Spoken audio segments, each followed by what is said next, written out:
संभल में 1978, ये बिन कासिम का समय तो है नहीं, ये रंगीले शाह रंगीले का भी समय नहीं है। 1978 में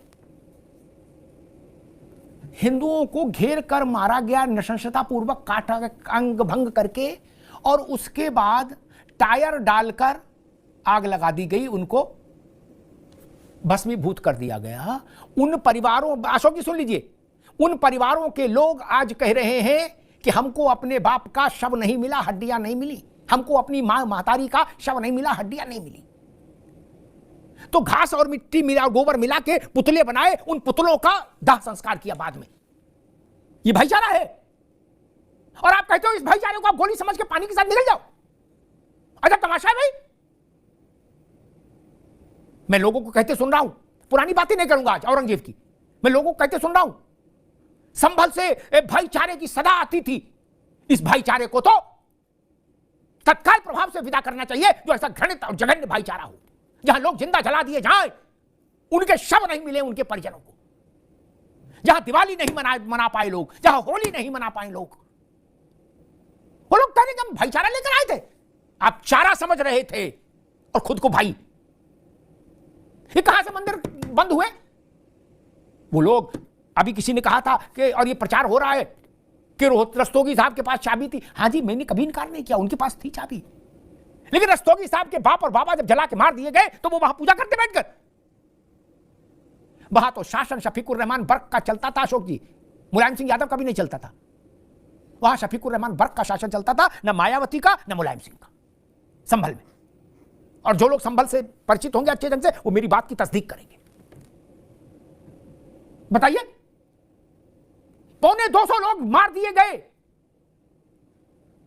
पता लगा इस घर में 10 लोग हैं, बाहर से कुंडी लगाई, तेल डाल दिया। वो लोग कह रहे भाईचारा ना का मामला है, संभल से ठंडी हवाएं आती हैं खुशबूदार। मैं सुन रहा हूं कि भाईचारा खत्म कर रहे हैं, संभल को बर्बाद कर रहे हैं लोग। अच्छा जी, तब आवाज था 1978 में, तो ऐसी आवाज संभल नहीं चाहिए था। ऐसा आवाज संभल भारत को स्वीकार्य नहीं। और आतताई क्या होते हैं? आतताई शब्द का अर्थ और क्या है? जिंदा जला दिया लोगों को मारकर। और क्या आतताई लोगों का अर्थ है बताइए?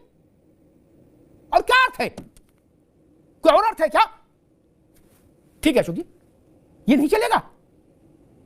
और कत्लो गारत को, आगजनी को आप भाईचारे का नाम दे रहे हैं, गंगा जमुना का नाम दे रहे हैं। नहीं, संभल का पुनर्जन्म हो रहा है मित्र, संभल का पुनर्जन्म हो रहा है। मेरी बात को लिख लीजिएगा। संभल में इतिहास की सुई पलट रही है, पलट रही है। वो स्थिति अब दोबारा नहीं आ सकती कि जहां 20-20, 30-30 के समूह में लोग जिंदा जला दिए जाएं, अंग भंग करके काटकर, फिर टायर डालकर और डीजल डालकर फूंक दिए जाएं। ये संभव नहीं है दोबारा। और जिन लोगों को ऐसा भाईचारा पसंद है, मुझे लगता है देश में उन लोगों के साथ कोई नहीं खड़ा होना चाहेगा।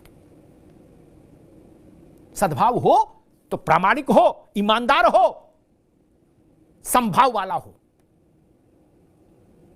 हाजी भाई ने कहा कि रोजी रोटी के लिए कोई पान की दुकान खोल ले, तो आप दिवाले पर पान की दुकान भी खोलेंगे? मीट की दुकान तो खोल ली, पान की भी खोलेंगे, ताकि वहीं खाएं पान और वहीं पीक मारें। इसका उलट एक बार सोच के देखिए, आपके धार्मिक स्थानों पर कोई पान की दुकान खोल ले, तब क्या होगा?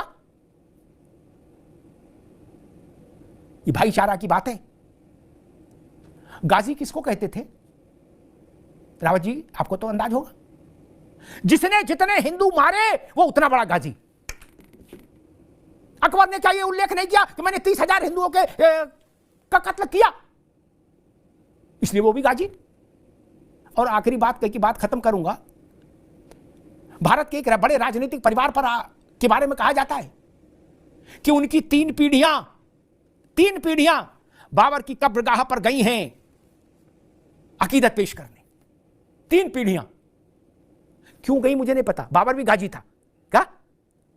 गाजी मतलब हिंदुओं का कत्ल जिसने जितना ज्यादा किया वो गाजी हो गया बाबर। वो 3 पीढ़ियां गई, लिखत पढ़त में सबूत हैं, प्रमाण हैं, लेकिन उस परिवार से कोई रामलला का दर्शन करने अयोध्या नहीं गया। क्या ये भाईचारा है? आप ऐसे भाईचारा की गोली हमको खिलाना चाहते हैं? क्या ये गंगा जमुना है? तो हमें मंजूर नहीं, देश को मंजूर नहीं। आपके पास बाबर की दरगाह पर जाने का समय है, बाबर की मजार और कब्र पर जाने का समय है। दूसरे देश में लेकिन अपने देश में, अपने प्रदेश में रामलला के दरबार में माथा टेकने का समय नहीं। और फिर आप कहते हो भाईचारा का मामला है। नहीं भाई साहब, ये चारे का मामला है, चारा स्वीकार नहीं। भाईचारा हो तो पवित्र भाव से हो। धन्यवाद।